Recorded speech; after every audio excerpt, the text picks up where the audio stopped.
linalokuja pita imani yako.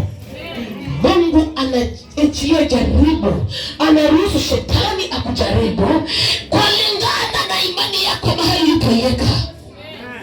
Bwana asifiwe. Na wakati utakaposema kwamba mahali nimefika Mungu ni wewe, sitaenda kwa mwanadamu, nitakukimbilia wewe Mungu wangu, na ndio wakati ya kuwa Mungu atakunyanyua, Mungu atakutoa mahali wanadamu walipokuweka, atakuketisha katika meza ya wakuu. Waliokudharau watabaki wakishangaa, watakusalimia kwa heshima, kwa sababu jaribu ambalo umelipita ni Mungu amekupa neema na uwezo, ni Mungu amekupa neema na kibali ili ukapite katika jaribu hilo. Bwana Yesu asifiwe. Haleluya. Sema amen. Sisi kama wanadamu tunalia, tunasema kwamba Bwana umtuache. Haleluya. Maana Yesu alipigwa mijeledi, mwili wako ulijaa tele, damu zilimiminika. Mungu akasema kwamba kikombe hichi kama Bwana naweza niondolee. Lakini Mungu alifanya nini? Alimwacha Yesu ateseke, aliacha Yesu apigwe mijeledi. Baadaye Bwana alijitukuza, maana ilikuwa lazima apitie hayo ili Mungu wa mbinguni ajidhihirishe. Maana walipomzika waliziona kwamba hataamka tena, lakini baada ya siku 3 Yesu aliamka tena. Yesu aliamka tena. Yesu tunamhubiri leo, alihubiriwa jana, alihubiriwa juzi, babu zetu walihubiri, na leo tunamhubiri, na wajukuu watahubiri, watoto wetu watahubiri, vitukuu watahubiri. Sema amen. Jina Yesu nimehakikisha, jemedari wangu nitashinda vita.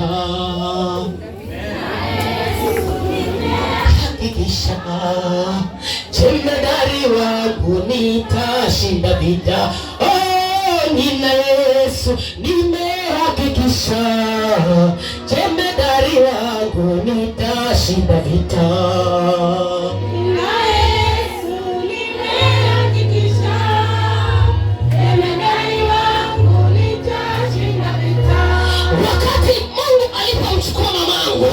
Waliona kwamba kwa sababu nimepoteza mzazi, huyu ataweka chini, huyu tunamuweka chini, huyu tunamuweka chini. Maana mamangu alikuwa kipenzi changu, yeye nikikana yeye nilikuwa nasikia niko na amani ingine kitofauti. Mungu akasema ni wakati wake kumpumzisha.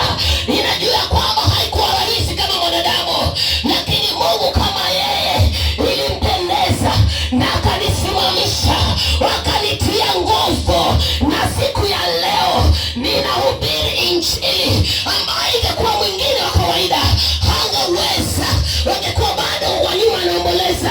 Lakini Bwana akaniambia kwamba amka mwanangu, uangaze, maana wakati wako umefika. Nataka nikwambie kwamba utaangaza, utaangaza. Haijalishi ni pigo kali, haijalishi wanadamu wamekuweka wapi, haijalishi ni nini walichokifanya, lakini leo nimekuletea habari njema. Utaangaza tena, utainuka tena, utainuka tena. Hawatakunyamazisha hata wafanye nini, hawatakunyamazisha hata waende wapi, hawatakunyamazisha.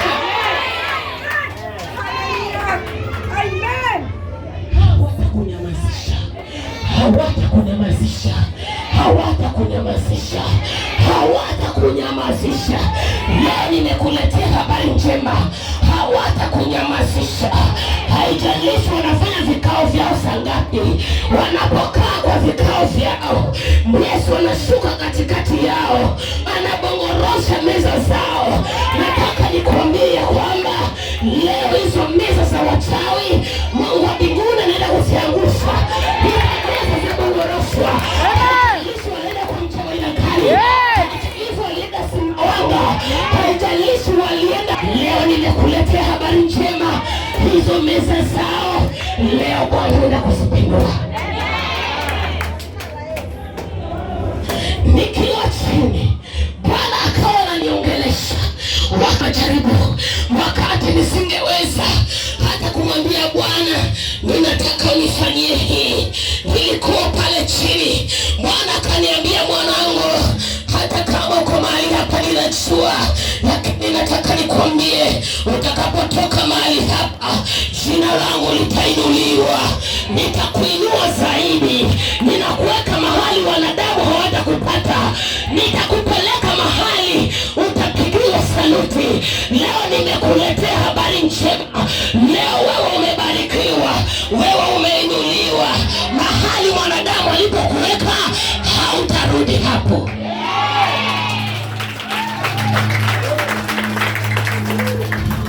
Haleluya, haleluya. Nataka nikwambie, shetani, kila jaribu lako lolote ambalo kuja katika maisha yako, Mungu ameliona na Mungu anaruhusu, na baadaye kuruhusu, kabla lifanyike, Mungu anakutayarisha, na litakapofika hautakuwa jinsi wanadamu walivyotaka, hautakuwa mdhaifu kama walivyotaka wao. Bwana atakushika mkono, utakuwa uwezi hata kumwambia Bwana nibariki niondoe hapa, lakini Bwana anasema nimekushika mkono mwanangu, sitakuacha mwanangu, nitatembea na wewe mwanangu. Nataka nikwambie kwamba siku ya leo, kama ukia madhabahu ya Bwana, chochote kile ambacho ulitaka maishani mwako kifanyike, siku ya leo Bwana anaenda kukukamilisha. Siku ya leo Bwana anaenda kujibu maombi. Siku ya leo Bwana anaenda kuinuliwa. Kilio chako Bwana amesikia. Waliosimama kupinga, Mungu wa mbinguni atawarusha chini. Amen. Sawa walizozipanga usiku ya leo haitafanyika. Amen. Pigie Bwana makofi kimenisha.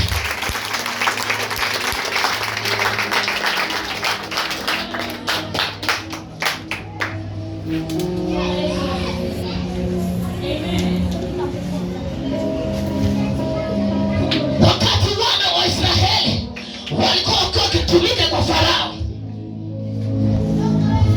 wakiwa watumwa kwa Farao Misri, Yesu Mungu wetu alikuwa anaona ni mapito aina gani, ni kutumika gani wanakotumika. Wakaona wanamlilia Kristo, hawakufa moyo, na Bwana akaitikia akasema, nimeona mateso yenu, nimeona mahangaiko yenu, nami nashuka mimi mwenyewe kuwapigania. Bwana Yesu asifiwe. Na wakati Bwana aliazi yao, aliona mateso yao, na Bwana akaandaa mtumishi wake Musa ili kuja kuokoa wana wa Israeli watoke kwa Farao katika nchi ya ahadi. Nataka nikwambie mchana wa leo, siku yako Bwana imefika, ya Bwana imefika. Leo wana wa Israeli wanaenda kutolewa Misri. Wana wa Israeli wanatolewa kwa Farao. Wana wa Israeli wanaenda kuvuka bahari ya Shamu. Nataka nikwambie ya kwamba usiogope kwa yale unayoyaona, usiogope kwa yale unayoyaona. Bwana ananiambia ya kwamba anaenda kuokoa familia yenu. Imeteswa na Farao kwa muda mrefu, imedharauliwa kwa muda mrefu, imekataliwa kwa muda mrefu, lakini leo nimekuletea habari njema. Ninakwambia ya kwamba kuna Mungu aliye hai, kuna Yesu aliyefufuka. Siku ya leo anafufuka boma lenu. Siku ya leo boma lenu litakufunguliwa. Majaribu yote unayopitia, Mungu wa mbinguni anaenda kuiondoa. Katika bahari ya Shamu, Mungu atakausha hiyo maji. Hiyo maji ni jaribu lako, hiyo maji ni jaribu lako. Lakini Bwana ananiambia ya kwamba Mungu anaenda kutengeneza njia. Mahali umefika unasema hakuna njia, mahali umefika umepoteza mwelekeo, lakini nasikia sauti ya Bwana ikiniambia Mungu anaenda kuwatetea, Mungu anaenda kuwapigania, Mungu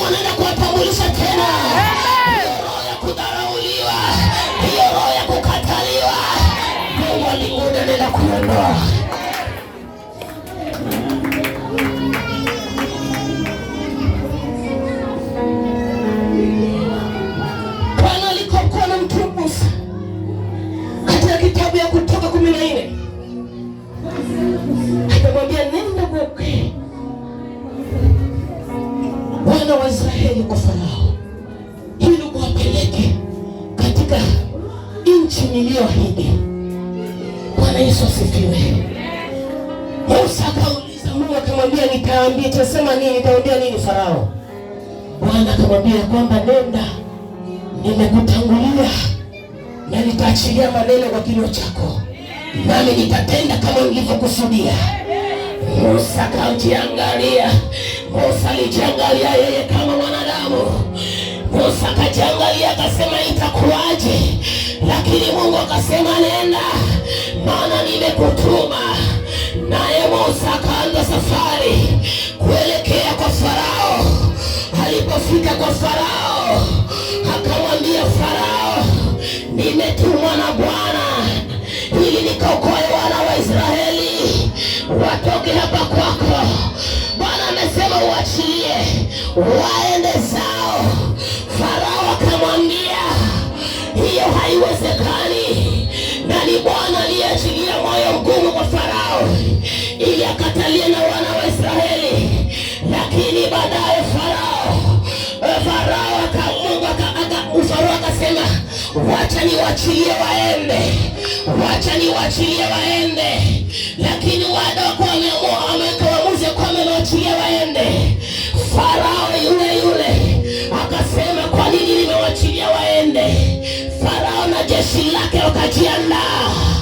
Walipojiandaa Farao na jeshi lake, wakaanza tena kuwafuata mafarasi. Watu wakapanda kwenye farasi zao, wakaanza safari ili wafuate wana wa Israeli wale wanakoelekea. Nataka nikuambie ya kwamba walipofika katika bahari ya Shamu, wana wa Israeli walipofika katika bahari ya Shamu, kulikuwa na Musa mahali pale amewatangulia mbele akiongoza kundi lile. Bwana akafika mahali pale akaangalia wana wa Israeli, wakaanza kustagaabu, wakaanza tumeletwa huku ili tukufe mahali hapa. Mungu akasikia, akamuuliza Musa, uko na nini? Akamwambia niko na fimbo. Akamwambia nyosha hiyo fimbo kwa hiyo bahari. Akanyosha fimbo kwa hiyo bahari. Aliponyosha fimbo kwa hiyo bahari, wakaanza kuvuka bahari, kakauka, kaji kajitenga huku na kule. Musa akaanza kuvusha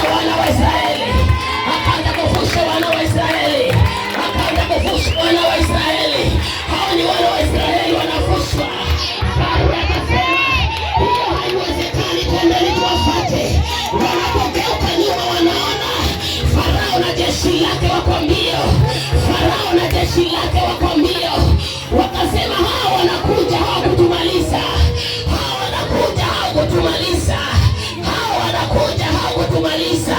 Wakati walipoona hayo, walianza manung'uniko tena. Wakasema ya kwamba sasa Farao ndio yamefika, yanataka kutumaliza. Akamwambia Mungu, akamwongelesha Musa, akamwambia Musa, geuka, nyosha hiyo fimbo kwa hiyo bahari. Waliponyosha hiyo fimbo kwa hiyo bahari, maji kawafunika wana wa jeshi la Farao. Jeshi la Farao likaenda chini. Wana wa Israeli wakapata ushindi.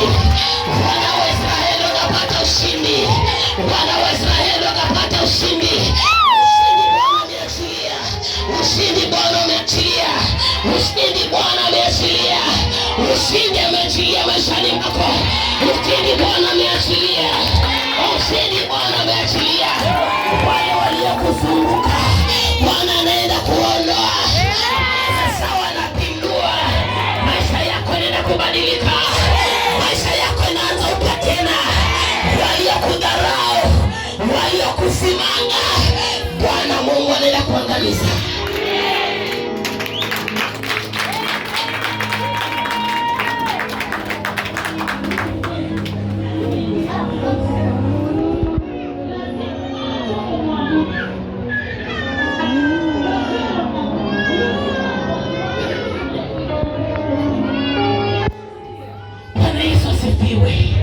Haleluya.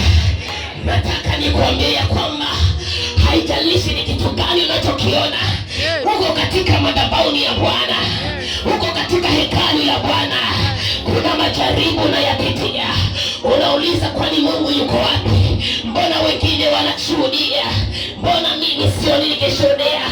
Leo nimekuletea habari njema. Siku ya Sunday inapofika, ushuhuda wako utatoka kwa imani.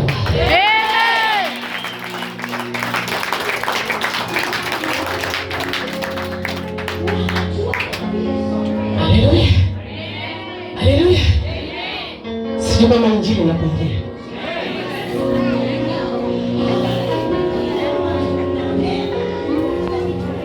Sema amen. Hiyo iko katika kitabu cha Kutoka 14. Kutoka 14. Kuna watu wana complain kwa yale yanayoyapitia. Hawajui kwamba Mungu ameona.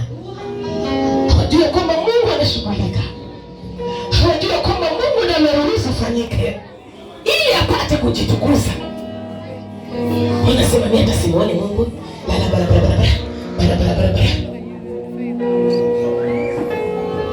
My friend, if you are not strong in this world, itakumaliza.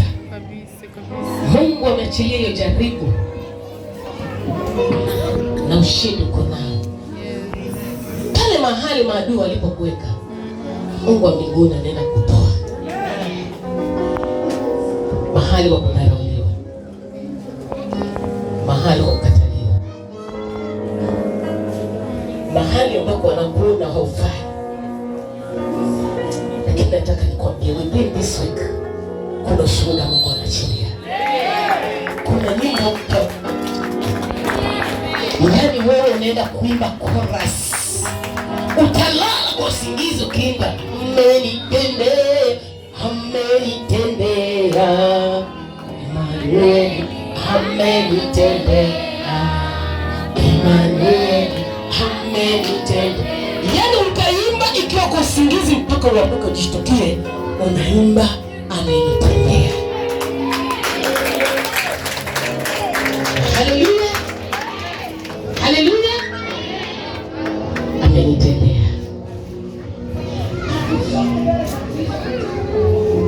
Mwambie jirani, siku ya leo Bwana amenitendea. Mwambie hautarudi nyumbani jinsi ulivyokuja kwa madhabahu. Mungu anaenda kuachilia ushuhuda. Mungu wa mbinguni anaenda kuachilia ushuhuda. Mwambie, unajua mtumishi ashahubiri? Unajua shamaliza hivyo? Anasemaje? Bado hajaridhika. Haleluya. Haleluya.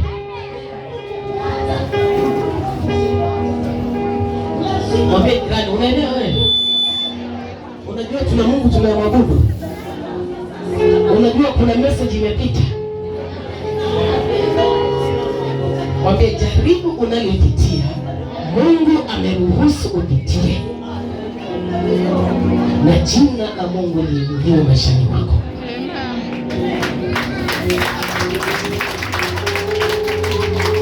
Haleluya. Haleluya. Yaani kwa mapigo yake sisi tumepona, tumesamehewa dhambi zetu.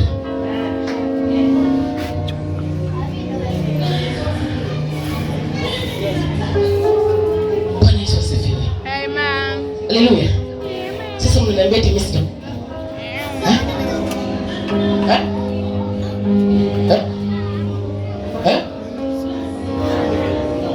Bwana akasema na Musa akamwambia, waambie wana wa Israeli kwamba warudi na kupiga kambi yao mbele ya Pihahiroth katika Migdaloni na Mahali, ukibali Beth-Horon mto Panga, mbele yake kuna bahari. Naye Farao atasema katika habari za wana wa Israeli, wamepetanishwa katika nchi ile, jangwa limewazuia wasitoke, nami nitafanya uwe mgumu moyo wa Farao, atafuata nyuma yao, nami nitajipatia utukufu kwa Farao na kwa jeshi lake lote. Amen. na Wamisri watajua ya kuwa mimi ndimi Bwana. Basi wakafanya hivyo. Bwana Yesu asifiwe. Haleluya. Tunaye Yesu, tunaye tumehakikisha yeye ndio jemedari.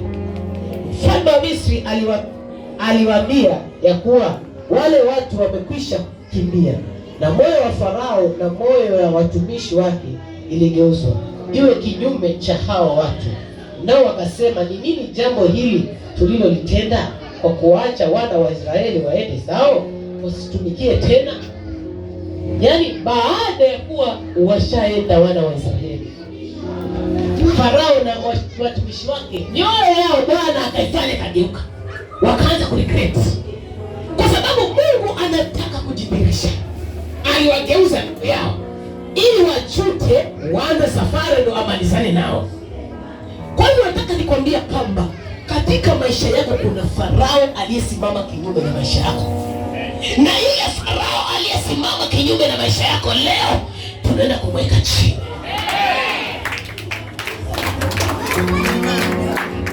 Utasikia pressure impanda, utasikia pressure imempanda, unalia. Wakati utakapokuwa unalia unaomboleza, sauti ya Mungu itakukujia iseme, si nimesema na wewe, nikakwambia Farao wako leo anaenda kulala. Nyamaza, ni mshukuru Bwana. Amen.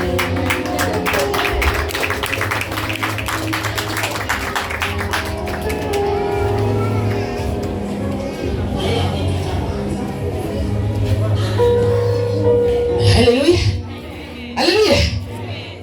Yaani Mungu wetu, Farao kaandalia gari zake, akawachukua watu wake pamoja naye, tena akawatoa magari 600 yaliyochaguliwa, na magari yote wa Misri na wakida juu ya magari hayo yote. Na Bwana akaufanya moyo wake Farao mfalme wa Misri kuwa mgumu, naye akawafuata wana wa Israeli, kwa sababu wana wa Israeli walitoka kwa ujeuri. Wa Misri wakafuata nyuma yao. Farasi zote na magari yote ya Farao na askari zao wenye kupanda farasi na jeshi lake nao wakawapata hali wamepanga pale karibu na bahari, karibu na Piharod, kukubali ya Bahari Safon. Hata Farao alipokaribia, wana wa Israeli wakainuka macho yao, tazama Wamisri wanakuja nyuma yao. Wakaogopa sana. Wana wa Israeli wakamlilia Bwana. Yaani walipoona sasa wameenda wana wa Israeli wamekwama katika ile bahari, kando ile bahari, hapo hawezi pita, na Mungu anaangalia tu.